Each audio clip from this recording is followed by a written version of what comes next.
Assalomu alaykum azizlar. Bugun biz Urgut tumani Ishchan mahallasiga kelganmiz. Bobosher akamning uylariga akam noldan imorat ko'tyaptilar. Bugun mana shu obyektni to'liq obzorini qilamiz. Kanalga obuna bo'lib, videoga bitta like qo'yib qo'ysalaringiz agar to'liq ma'lumot bizlardan bo'ladi. Aka, assalomu alaykum. Assalomu alaykum. Yaxshimisiz? Charchamayapsiz? Rahmat. Xo'p, Xush kelibsizlar. rahmat aka. Mana uyni ham pastda birinchi etajini ko'tarib qo'yibsiz. Xo'p, akam, mana shu hozir noldan imorat ko'taryapsiz. Oldiga birdan mana shunaqa birdan rastki g'ishtlarimiz bilan terib chiqyapsiz. Mana shu noldan imorat ko'tarib birdan oldini fasad qilish fikri qayerdan keldi sizga akam? Demak, biz uy qurishni rejalashtirdik. Albatta, keyin qurilish brigadasi bilan maslahatlashdik. Qurilish brigadasining boshlig'i bilan birgalikda g'isht tanlashni niyat qilib, demak, Samarqand shahriga borib, Brick House'ni ofisiga bordik. Birgalikda g'ishtlarni namunalarini ko'rdik. Bizga shu rangdagi g'ishtlar yoqdi, fasad g'ishtlari, va buni biz zakaz qildik. Bizga import qilib Rossiyadan Brick House olib kelib berdi.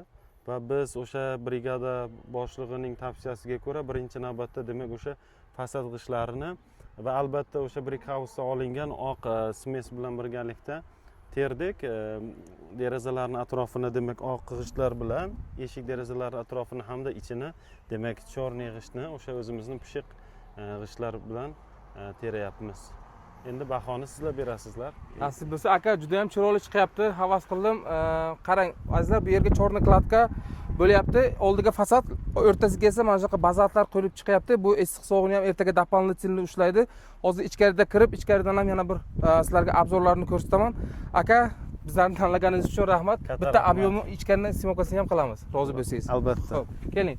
Xo'p, azizlar, bu yerga mana shu g'ishtlarimizdan tashqari mana kladishni rastvorlarimiz ham berganmiz. Endi bu tashqariga turibdi, yomg'ir qor yog'masin deb ustiga nima qilib bo'lgan. Mana shu rastvorlarimiz, ya'ni oq rastvor bo'ladi. Xaltasi 25 kilo, hozirgi kundagi narxi donasi bir qopi 60 ming so'm, где-то 40 ta 45 ta g'isht atrofiga yetadi.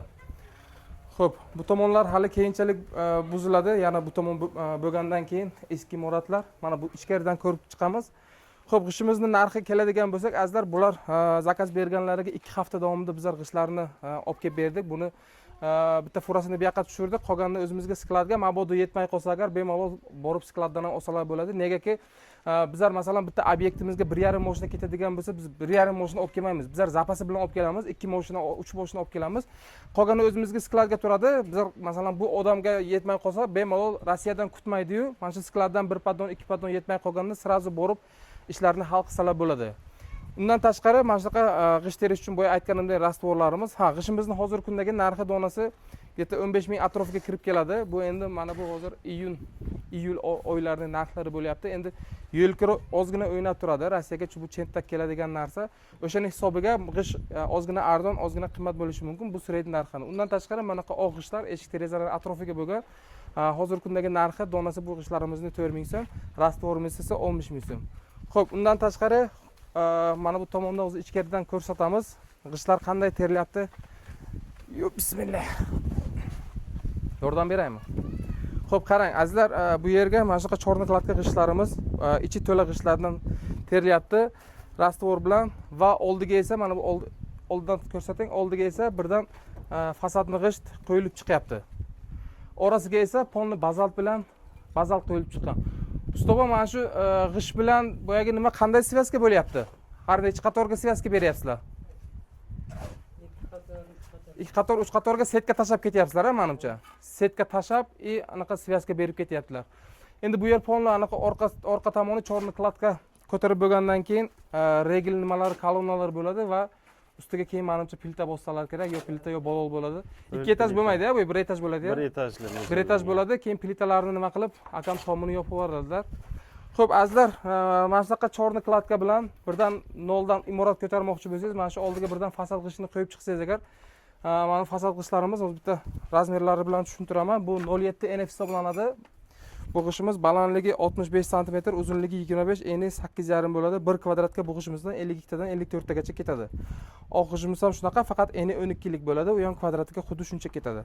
Noldan imorat ko'tarmoqchi bo'lsangiz, mana shunaqa birdan oldiga fasad qilib qo'ysangiz agar, ertaga fasad qilib o'tirmaysiz. Bu narsa bir marta qilasiz, shu bilan umrbod qoladigan narsa.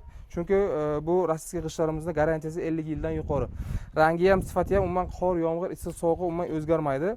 O'zini boyagi sifatini saqlab qoladi. Shuning uchun azizlar, shuni oldin ko'tarayotgan bo'lsangiz, mana shu bilan birdan ko'tarsangiz agar ancha sizlarga qulay bo'ladi, fasadingiz ham birdan bitadi. Xo'p, qanaqadir savollaringiz bo'lsa, g'ish haqida, boyagi nimalar haqida pastga raqam qo'yaman. Shu pastdagi raqam orqali bemalol bog'lanib bizlarga savollaringizni berishingiz mumkin. Shu raqamimizga Telegram, WhatsApp'imiz bor. Uzoq safarlarda bo'lsangiz, Telegram, WhatsApp'ga yozsangiz agar g'ishlarning katalogini tashlab beraman, narxlari bilan. Undan tashqari g'ishimiz bir 100 ga yaqin turi bor. Qaysi biridan ma'qul qilsangiz, o'sha g'ishlardan yetkazib beraveramiz. Aka, sizga boyagi bizlarni tanladingiz. Masalan, g'ishlaringiz vaqtiga hammasi yetib keldi. Menimcha hech qanaqa e'tiroz bo'lmaydi. Mana bu rastvorlarimiz, g'ishlarimiz o'z vaqtiga yetib keldi. Qolganlarga ham bemalol tavsiya berasiz. Tavsiya beraman. Rejadagidek ketyapti. Qaysi chisloda yetkazib kelinishi kerak bo'lsa, albatta o'z vaqtida yetkazib kelinyapti. Chunki g'ishdan tashqari ham kran, transport masalasi, ustalar masalasini rejasini olish kerak bo'ladi. O'z vaqtida yetib kelgan g'ish bu muvaffaqiyatli garov hisoblanadi. Aka, bizani tanlaganingiz uchun rahmat. Sog' bo'ling, salomat bo'ling. Bitgandan keyin, tomlar yopilgandan keyin yana xudo xolasa bitta obzor qilamiz. Bizlarga obязательно obuna bo'lib qo'yinglar. Rahmat.